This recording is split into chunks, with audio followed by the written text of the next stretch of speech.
Okay, so now in this video we are going to learn the theorem of cyclic quadrilateral. आपल्याला cyclic quadrilateral पाहायचं. मागच्या video मध्ये आपण corollary पाहिल्या, कशाच्या corollary पाहिल्या, theorem on inscribed angle त्याच्यावर corollary पाहिल्या. आता आपल्याला पाहायचं theorem of cyclic quadrilateral. तर काय सांगतो theorem of cyclic quadrilateral? त्याचं स्टेटमेंट काय आहे? तर opposite angles of cyclic quadrilateral are supplementary.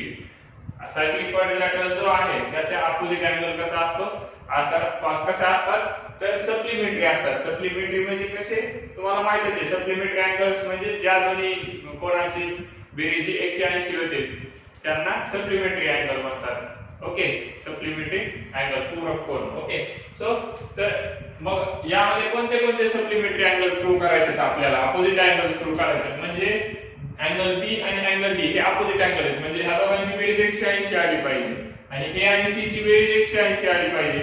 आता तुम्हाला आयडिया आलीच असेल कसं प्रूव्ह करायचंय. तर यामध्ये पण आपल्याला इन्स्क्राइब्ड अँगल थेरमचा यूज होणार आहे. ओके, इन्स्क्राइब्ड अँगल थेरमचा यूज होणार आहे. तर कसा यूज होणार आहे बघा. आता पहिलं प्रूव्ह करूया b + d.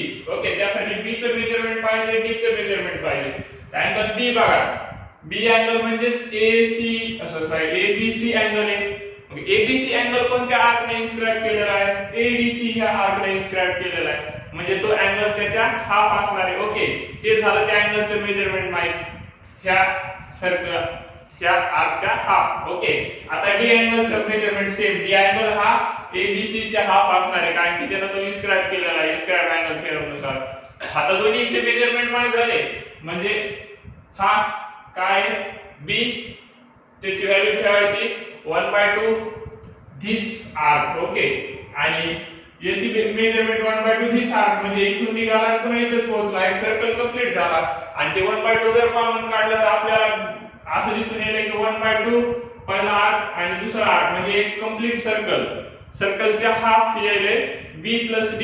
b + d कसं येईल? सर्कलच्या हाफ येले. मग सर्कल कितीचा असतो? 360 चा असतो. मग b + d हाफ म्हणजे किती? 180 चा प्रूव्ह झालं. Similarly we can say directly sorry a आणि c कसे येतात? कॉम्प्लिमेंट सप्लिमेंटरी येतात 180 डिग्रीची. हे आपण प्रूव्ह करू शकतो सिमिलरली. तर आपल्याला प्रूव्ह पाहायचे. ओके, सो आता पाहिल्याप्रमाणे प्रूफला स्टार्ट करूया. So let's start the proof. In figure किंवा डायरेक्टली लिहू शकता तुम्ही. अँगल कोणता? ABC is inscribed by arc. कोणता आर्कने इन्स्क्राइब केलाय? ADC. therefore डायरेक्ट काय लिहू शकता मग तुम्ही? एडीसी ने इन्स्क्राइब केला म्हणजे angle measure of angle ABC equals to 1/2 measure of arc कोणता? ADC. याचा 1/2, याला इक्वेशन 1 म्हणा.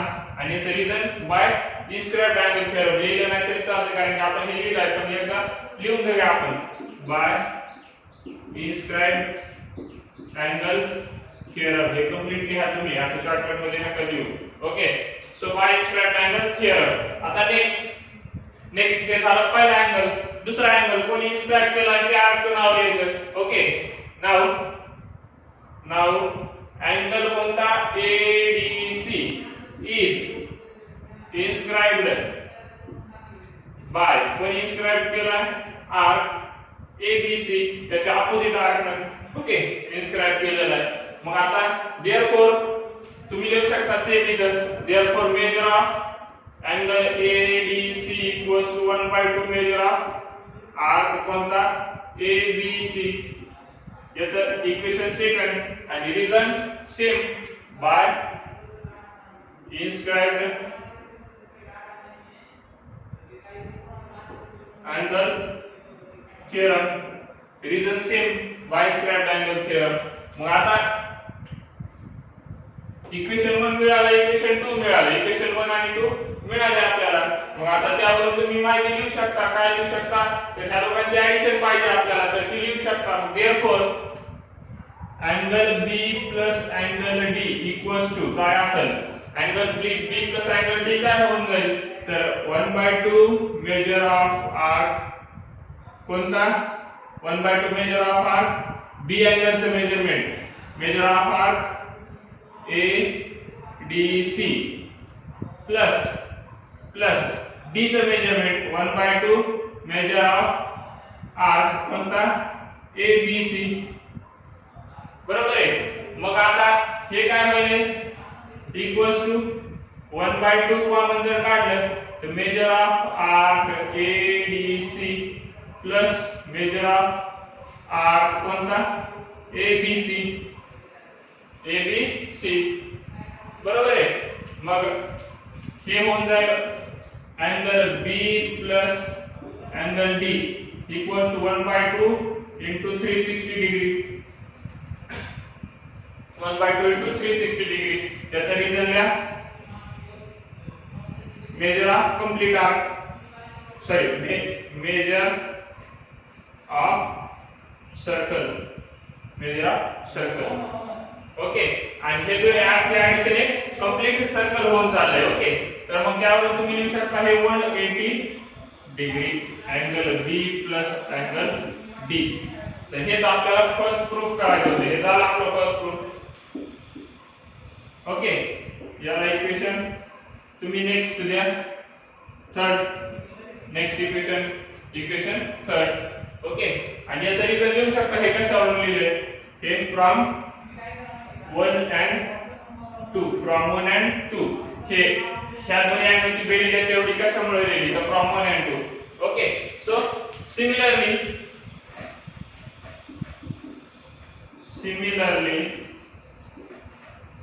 for angle A and angle C we can prove आपण काय प्रूव्ह करू शकतो we can prove angle A plus angle C equals to 180 degree आणि 180 degrees म्हणजेच काय तर ते अँगल कसे येतात सप्लिमेंटरी येतात मग ते स्टेटमेंट लिहायचं शेवटला देअरफॉर आणि ते अँगल कसे येतात ऑपोजिट आहेत एकमेकांच्या देअरफॉर ऑपोजिट अँगल्स ऑफ कोणता क्वाड्रिलॅटरल सायक्लिक क्वाड्रिलॅटरल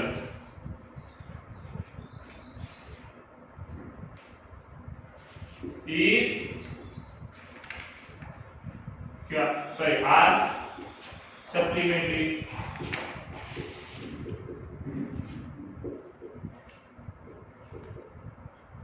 ओके बघा एकदा लक्ष द्या एक सायक्लिक क्वाड्रिलॅटरल दिला होता मग त्याचे ऑपोजिट अँगल आपल्याला सप्लिमेंटरी दाखवायचे होते मग आपण अगोदर इन्स्क्राइब्ड अँगल थेरम नुसार त्यांचं मेजरमेंट सांगितलं की त्यांच्या ऑपोजिट आर्कच्या हाफ आहे म्हणजे ह्या अँगलचं याच्या हाफ ह्या अँगलचं ह्या आर्कच्या हाफ आणि दोघांची अँगलची बेरीज केली तर त्या दोन्ही आर्कची बेरीज होईल म्हणजेच त्या हाफ आर्कची बेरीज झाली मग आता हे 1/2 जर कॉमन काढलं दोन्ही ठिकाणाहून तर आतमध्ये काय राहिले ह्या दोन्ही आर्कची बेरीज राहिली दोन्ही आर्कची बेरीज म्हणजे एक सर्कल झालं सर्कलचं मेजरमेंट 360 येते आणि 360 चे हाफ म्हणजे 180 म्हणजेच ते त्या अँगलची बेरीज झाली म्हणजे ते अँगल कसे येतात सप्लिमेंटरी जसं आपण ह्याला प्रूव्ह केलं तसं त्याला प्रूव्ह होणार म्हणून आपण डायरेक्टली लिहिलं सिमिलरली ओके तर सिमिलरली का याच्यावरून प्रूव्ह करू शकतो आपण DAC कोणाचा हाफ आहे DCB चा हाफ आहे आर्क DCB चा आणि अँगल DCB कोणत्या आर्कचा हाफ आहे आर्क DAB चा हाफ आहे मग त्या दोन्हीची परत ऍडिशन केली त्यासाठी ती सर्कलचे हाफ होती सर्कलचं मेजरमेंट 360 म्हणजे ते 180 म्हणजे सिमिलरली आपण लिहू शकतो direct angle A plus angle C 180 मग ते स्टेटमेंट लिहायचं शेवटला okay so I hope you got this point so let's go to the next point So let's start the corollary of the cyclic quadrilateral. जसं आपण मागे inscribed angle थेरमची corollary पाहिली, दोन corollary पाहिल्या, तसंच आपल्याला cyclic quadrilateral ची थेरमची आपण corollary पाहायचं. तो रिटायटल टाका तुम्ही corollary of the cyclic quadrilateral theorem. Okay तर त्यामध्ये आपल्याला मग काय करावं लागेल एक सायक्लिक क्वाड्रिलॅटरल काढावं लागणार आहे काढला सायक्लिक क्वाड्रिलॅटरल स्टेटमेंट काय सांगते करोलरीचं in exterior angle of an exterior angle of cyclic quadrilateral okay exterior angle cyclic क्वाड्रिलॅटरलचा इज कॉन्ग्रुएंट टू, तो कसा आहे कॉन्ग्रुएंट आहे, कोणाला कॉन्ग्रुएंट आहे angle opposite to its adjacent interior angle. Okay, angle opposite to its adjacent interior angle म्हणजे cyclic क्वाड्रिलॅटरलचा जो एक्सटेरियर अँगल आहे, मग हा या सायक्लिक क्वाड्रिलॅटरलचा एक्सटेरियर अँगल हा EBC हा आपल्याला प्रूव्ह करायचा आहे. कसा प्रूव्ह करायचा आहे, हा कॉन्ग्रुएंट प्रूव्ह करायचा आहे. कोणासोबत कॉन्ग्रुएंट म्हणजे इक्वल मेजरमेंटचा, कोणासोबत अँगल अपोजिट, कोणाच्या अपोजिट ऍडजसेंट अँगलच्या इंटेरियर. मग याचा ऍडजसेंट इंटेरियर अँगल हा आहे, याचा अपोजिट अँगल हा आहे D. ओके, तर आपल्याला प्रूव्ह करायचं EBC हा इक्वल आहे ADC च्या. तर ते इथं टू प्रूव्ह मध्ये दिले. मग गिवन मध्ये काय लिहिलं आपण, तो सायक्लिक क्वाड्रिलॅटरल आहे आणि हा एक्सटेरियर अँगल आहे, हे गिवन मध्ये दिलं. तर प्रूफ पाहूया आपण आता. प्रूफ सोपं आहे. ओके, तर प्रूफ साठी काय लागणार बघा, एकदा लक्ष द्या. आता आपण आताच ऍडजसेंट सायक्लिक क्वाड्रिलॅटरलचा थेरम पाहिला, त्यामध्ये त्यानुसार काय होतंय A आणि C ची बेरीज कशी येते 180 सप्लिमेंटरी. ओके, आणि B आणि D ची बेरीज कशी येते बघा, इथं बघा angle A plus angle C कसा येणार 180 येणार आहे. Angle B plus angle C equals to 180. Equation 1 equation 2. आता बघा हे झालं सायक्लिक क्वाड्रिलॅटरलच्या संदर्भात. आता एक्सटेरियर अँगलचं पण पाहिजे आपल्याला, कारण की तेच प्रूव्ह करायचं आहे. ओके, मग एक्सटेरियर अँगल कोणता आहे, angle EBC plus angle CBA. Okay, angle CBA हा बघा हा पण 180 येणार. रिझन सांगू शकाल कोणी? बरोबर आहे, मी ऐकलं काय जणांनी बरोबर सांगितलं. तर रिझन का सांगितलं, तर हे कसे येतं लिनियर अँगल येतं. बरोबर आहे, कोणते EBC आणि CBA. छान, बरोबर आहे, ज्यांनी बरोबर सांगितलं त्यांचं EBC आणि CBA हे कसे लिनियर अँगल येतात. Angle in linear pair, sorry angle in linear pair येतं. मग ते लिनियर पेअरचे अँगल 180 असतात. मग बघा आता इथं अँगल B आहे, इथं अँगल B आहे. मग B अँगलचं मेजरमेंट वेगळं असणार आहे का, सॉरी सारखं असणार आहे का, नाही. हा अँगल या सायक्लिक क्वाड्रिलॅटरल मधला B आणि हा ह्या सायक्लिक क्वाड्रिलॅटरल मधला आहे, वेगळं असणार आहे का, एकाच अँगलचं मेजरमेंट नाही. मग किंवा असं पण म्हणू शकता 180 दोन्ही इक्वल येतात. मग त्यानुसार हे दोन्ही कॅन्सल झाले. हे आलं C इक्वल्स टू सॉरी इथं D येईल, D equals to B, D equals to angle B, D equals to B. ते प्रूव्ह झालं.